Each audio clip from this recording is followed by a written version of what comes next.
I'll wait till we get a few people in, but welcome to Ag Talking Raw, where I talk all about agriculture and other things that might possibly be on my mind. So, the title is pretty clear. We need, I don't want to say complete agricultural independence. I mean, we need the world markets to purchase our corn, our soybeans, our wheat, our rye, whatever it is, barley that we're selling, different hay products and things like that. But when it comes down to our chemicals and our fertilizers, we are now dependent on other countries to produce those things for us. And I'm hoping y'all can hear this. The chemical companies can have their chemicals produced cheaper in other countries like Israel. That's one. Israeli potash is a big thing, and we can get Israeli potash. I'm sure that our phosphate, is still coming from a mine in Florida, but there are other deposits of phosphate that we are privy to. Phosphate is a very important element in the production of corn, not so much in soybeans, but definitely in corn. Hay production, it doesn't matter one way or the other. It needs some phosphates, but not a lot.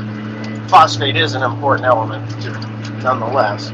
But the United States pretty much has the biggest phosphate mine in the world, and that's in Florida.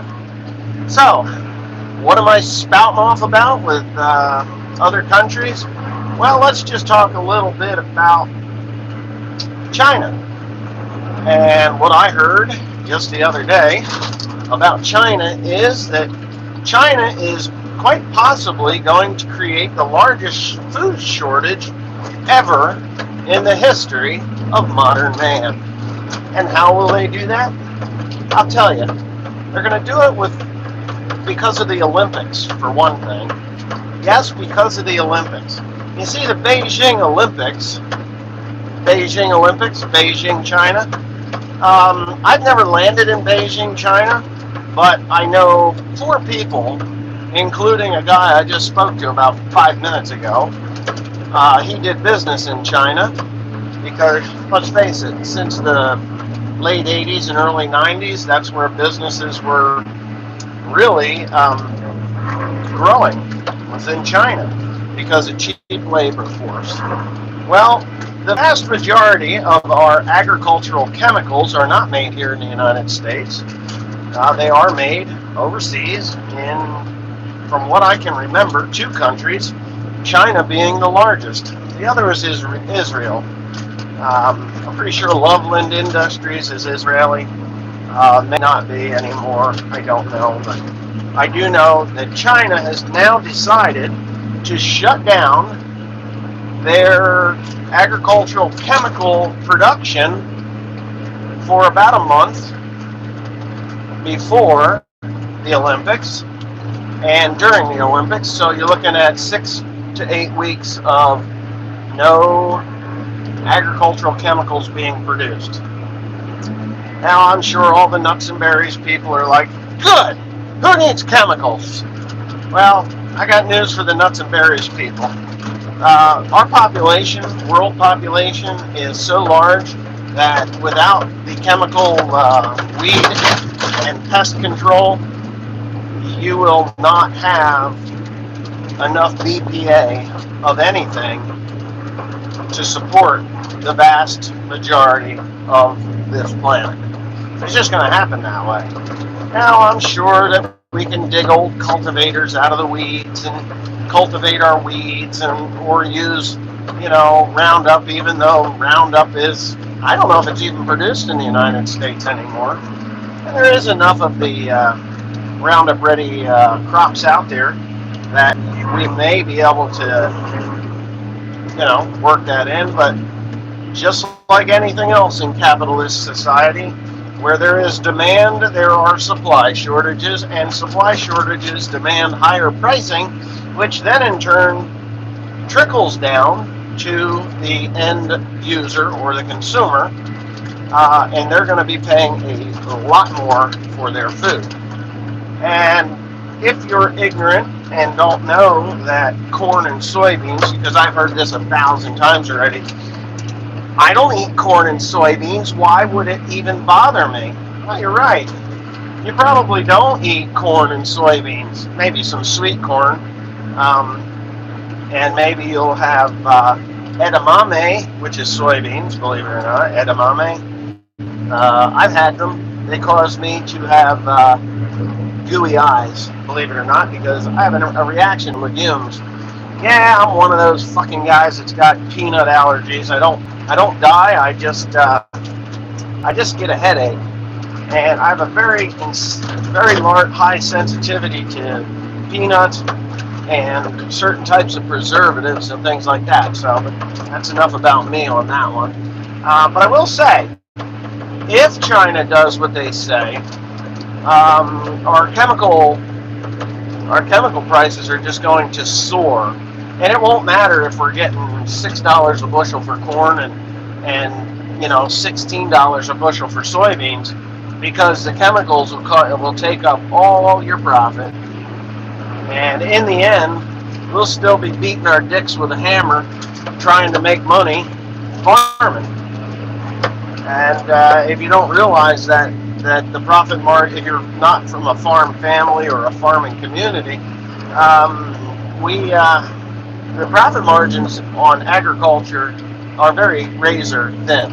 I mean razor thin. Just like this hay crop that I'm producing right now. It's a razor thin profit margin. And I had a guy who wanted to rent me 280 acres of ground. Old golf course. And the golf course went defunct. Well, they didn't go defunct. They just shut it down because of the local government. The county that they live in, which is not the same county as I live in, but the county that they live in, bought a golf course and are investing $20 million, start to finish, from the purchase to the final green, $20 million, and then they're going to charge $20 to play a game of golf. $20 to play a game of golf. Can you believe that? So this golf course, which used to produce, it looked like it was a decent golf course. I've never been. I don't play golf, but yeah. So they do all this, and they cut into private industry, whether it's a golf course or anything else, and they shut down those people. And that's not how our government is set up to work. It shouldn't. Governments are not to compete with private industry, and they do, and they shouldn't, but they do. Because when you have a very large amount of money that comes in every year, i.e. taxes, the sky's the limit as to what you can pay, what you can do. Because if you want to buy a $20 million golf course and charge $20, which is a gross loss on your income, because it would take you, 1,000 years to make that money back. What's the point there? Where I know people that used to go to golf courses and they had a membership fee of like $10,000 to $20,000 a year, and then they would go and they would play golf, and it would cost them, $150, $200 a game, which, if you've got that kind of money to spend on a membership, $150, $200 to play a game, they sit around in the clubhouse and drink and smoke and shoot the bull on how many women they banged and how many beers they can drink and how many holes they missed or whatever it is, and that's life. And it isn't right that the government did that to them, but whatever. 280 acres. And he asked me how much I would be able to pay for the rent on 280 acres. I was like, well, right now, it's almost impossible for me to pay rent on ground with the price of hay that it is right now. Mulch hay, that is. Now, if I made good hay there, I could make it higher. As for corn and soybeans, I could grow corn there. It's actually a pretty decent sized piece of ground to grow corn. And but I told him, I said, there's deer here. And the other problem is, this ground has been so depleted over the years with um, with other farmers just taking hay off and putting nothing back. You have to, no matter what you do, if you plant a field of hay, you gotta, if you want it to feed you back or have any longevity there, you gotta feed it. NPK, a balanced ration, a balanced fertilizer. If you don't do that, trust me, I've done that before, and you're a dog running to the end of your chain. So I don't like being a dog running to the end of my chain, and I also don't like, recovering ground and having to pay rent on it. So what I told them was, look, first things first, I'd like to pull soil tests and take a look at it and see what it is. And they're like, well, what are you going to pay for hay? I said, well, depending on the soil test, I said, I will pay you $3 a bale. And their eyes got like wide as saucers. Oh, well, we'll make $100,000 off of this. I was like, no. I says, I'll pay you $3 a bale for large square bale. I says, that protects me and it gives you a share in what I'm producing. That way, if I go in there and I only make a bale to the acre because of what other farmers did there, I said, you get your $3 and I'm still making some money. I said, if I give you a set number per acre, I said, I could lose my shirt and go broke over 280 acres. I really could. That's how thin the profit margins are on this thing. So, anyway, he's like, well, that doesn't sound like enough money. He says, what's it going to average? I said, well, the first year you'll probably get something like $9, $10, $12 an acre. I'll pay you per bale. So $3 a bale. If I make 1,000 bales, you make $3,000. I said, if I make 1,500, then you'll get, $4,500. That's just the way it'll go. And I should easily, on 280 acres, 2 times 5 is 10, which is 1,000. And I should be able to give them $4,500 for that amount of ground. But the problem is, there's no real hay on it. And when I drove past the place, I looked at all the ground. These farmers that were down there, and I'm not going to name names or anything, but those farmers that were down there, when a field started to peter out, instead of working it down or rotating the crop out, they just abandoned it. And there was bushes. You see these bushes on the other side of me? Well, that's what the whole damn place looked like. And these bushes here are from fence lines, fence rows. But yeah, so what do you do? What do you do? So he says, that's not enough. He says, that's not enough money. I was like, well, I said, if I was to put corn in here, I said, I guarantee you the pH is terrible. He says, well, I don't think the pH is terrible, but I can test it if you want. And I was like, well, let's put it this way. I would count on this farm being acidic. It's not going to be good. And it's going to take at least 2 tons of lime to the acre just to get it into some form of a production on ground. And I said, a producing ground, just for corn. I said, I'm not going to do beans here because of the location that you're in. It's full of deer. They'll just eat the son of a bitches right off as fast as they come up. And he says, yeah. He said, don't worry about that. We're going to take care of them deer. I'm like, well, okay. And I guess he called it red tags, but I don't care who you are. You can't kill enough deer. I've killed a lot of deer trying to fight them out of soybean fields. But anyway, so I told him, I said, look, this ground is depleted. It's just, you didn't have farmers here. You had miners here. And they were mining your soil of any nutrients that were there. And as the nutrient levels dropped to the point where nothing viable would be viable, nothing would grow, then that's what you're left with is trees and bushes and crap. And it's a mess. It's just a mess. It would take years to get this thing back up and running. He said, well, I got 955s and track hose and all this lovely stuff. We'll tear it out and push them back and burn it. And we're going to work on that all winter long. And I think it'll be great. I was like, Well, as great as it may or may not be, you got a lot of work ahead of you. And I said, I can't. Well, he says, well, what would you pay per acre? I said, it's depending on the CEC and what is in the soil. I said, if corn maintains its profitability, which I don't think it is with China and the chemical and fertilizer situation, but if it maintains its profitability, I said, this ground would probably command $50 to $75 an acre to grow corn on, and you'd be okay. I said, but the first year, I said, I'm not doing it. I said, I'm not going to do it. I said, because I know that it's going to cost me $1,000 just to get this ground, an acre, just to get this ground up and running.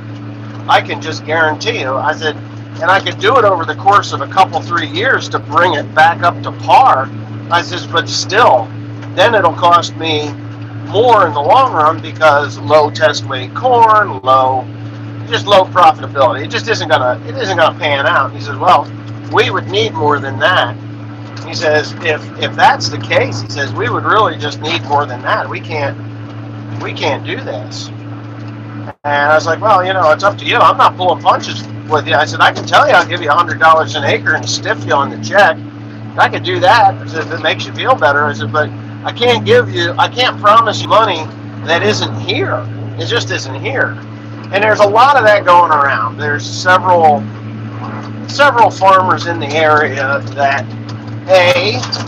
put nothing on their hay fields, and every single year they just take more. Every year they just take hay off of it and never put anything back, and to the point where it just grows weeds. There's another guy who puts soybeans down every year, uses Roundup only, no residual, and we have Roundup resistant weeds that are being spread all over the township, county, whatever you want to call it, because of his ignorance. He just looks at soybeans and is like, that's where the money's at, and Roundup's cheap. A little residual on soybeans will prevent a lot of, let's see, giant ragweed or common ragweed resistant. Mare's tail, that's his favorite weed, mare's tail. Holy moly, I've seen enough mare's tail resistant to Roundup. I mean, you can take 100% Roundup or pure Roundup, straight Roundup, dump it on this ground or on that mare's tail, and it'll get greener. It doesn't even fade or yellow or anything. So we got a few of those. And then you got the guys that are like, well, I'll put a I'm not going to produce a high yielding crop. I'm just going to put the bare minimum down. And to be quite honest with you, I think those are the guys that are making the most. Believe it or not, I mean, good pH, a moderate fertilizer program, or even a conservative fertilizer program, not the most expensive seed, and they're out there making a crop. They're making a crop. It will take me 150 bushels to the acre, 150 or 160 bushels to the acre, just to pay all my inputs, equipment, and all that crap. Equipment repairs, all the fertilizer, all the herbicide, everything. It'll take me at least 150 to 160 bushels per acre just to pay for all those inputs. So a nice profit margin for me would be 200 bushels. I shot for higher. I don't know, the weather was a little messed up. I'm expecting to still produce over 200 bushels, but I don't know. It may not happen. It just may not happen. I mean, I hope it happens, but it may not happen. And but we'll know, or I'll know, and you'll know when I get in the field. Oh, that's what you call a fast rock right there, baby. Yeah, we'll know. We'll know what it's going to be when I get the combine going. Oh, and today and tomorrow's video, you're going to on you, One Lonely Farmer, you're going to see I've got down corn. All of a sudden, there must have been a shear wind that went through to one field and just laid it down. So I guess I'm gonna probably put the header on the combine and go ahead and pick some corn here by tomorrow, the next day. It's not going to make me happy to do it, but I'm going to do it. Oh, yeah. Did you see that? My combine is not ready to go, by the way. I'm trying to make hay and everything else. But anyway, I guess I'm kind of off subject with some of this stuff, but just keep in mind, chemical costs are going to be through the roof. If you can order and purchase your chemicals now, store them someplace that doesn't freeze, you'll probably be okay. If you can't store them someplace, then I don't know what to tell you. I can just say that it's going to be an interesting year, money-wise, for everybody going in, and it doesn't matter whether you're me, farming 1,000 acres of corn this coming year. Hopefully, that's my plan. I might only do 300 acres. There's that rock. I may only do 300 acres of corn next year. I don't know. It depends on the price of everything, but it depends on what they do with the hay, and that's just another thing. I may just plant. I'm going to plant rye as a cover crop here when I take that corn off, and I might just kill that rye off, or I may swap it and combine it. I don't know. It depends on what we're doing with. It depends on what we're doing with North Carolina. If North Carolina doesn't happen, which I'm not sure if it will or not, we're going to find out. I'm in talks with them, and they're like, oh yeah, you'll be down there. But North Carolina has to be profitable for me, or I'm not going. I mean, if I get a phone call saying, well, we're not going to do the 5,000 or 6,000 acres. I think we did 6,600. If we don't do 6,000 acres, then we're going to do. We're only going to do 3,000 acres. Then, well, that isn't even worth me taking 3 balers down there. I mean, 3,000 acres, we do 2 balers, 1 stack wagon, and that's it. Just that's it. And we do it, and I leave either send Cody down there with another baler, one of Cody's baler and my baler, so he gets his fair share of work with it, which is probably what I'll do. Or he stays home and I pay him more per bale so that he makes more money than he would if he was down in North Carolina. I want him to have a good experience with his baler. And I mean, here it is. It's just the way it works. So, but that's life. Life in the fast lane. Anyway, I guess I'm going to let this go. If you don't know what your chemical and fertilizer prices are going to be, don't contract anything. Because you can contract for like $4.85 right now for next year. And I guarantee you're going to be paying almost double what you paid for your fertilizer this year. And your chemicals will probably be double too. I know I'm going to be buying some Roundup, but I think 3 totes of Roundup. I should probably order that right now. But my chemical guy is on vacation, so I can't. But I buy 3 totes of Roundup, get it in the shop, get it protected so that we don't have any problems. And then next year, when I want to kill these weeds, kill the grass that I'm going to kill and the weeds that I'm going to kill for corn, then that's it. I'm probably going to be planting. I'm hoping to kill 300 acres of corn. I mean, this is what I was talking about with the rye. I'll take that rye off of there one way or the other, whether I kill it and work it down, or plant more corn on top of it. If I do that, then that'd be okay. But the other thing that I would like to do is actually kill it, work it down, and then plant soybeans in. So if I had 300 acres of soybeans, 300 acres of soybeans, 300 acres of corn, or 400 acres of corn, or 500 acres of corn, something like that, I'd be okay with that. But that's it. I mean, I'm moving back into the grain markets, not because I want to, because I kind of have to due to the low prices of mulch hay. And I'm just going to use it as an opportunity. I know there's some things that are going on in the mushroom business that they're going to need more hay, but they don't need more hay right now. And I think it's just a good opportunity to rotate some of this older stands that really don't produce that well, get them rotated out, and get reestablish something different like Timothy, or Timothy, or something else. That's it. So anyways, I guess I've yacked your ear off long enough. This field is rougher than corn cob, I swear. And if you don't know what's going on in the Midwest, go out and check out Jeff Ramon's channel.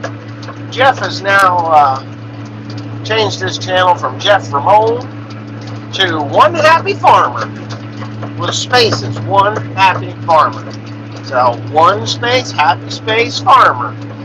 Check him out. He is picking corn. He is complaining about 56.7 test weight corn. 56.7. And I'm like, dude, last year I had 54. This year I did a test weight on mine. It's 55. By the time I dry it down, it'll probably be 56. And, I was hoping for heavier, but I was in a poor part of the field. So we'll see. I'm changing my corn varieties next year anyway. Gonna throw in some Pioneer, some DeKalb, and I'll keep with some of the Golden Harvest varieties. But they're just, to me, you lose a lot when you lose your test weight, and I need higher test weight than that. But anyways, thanks for watching. See you next time.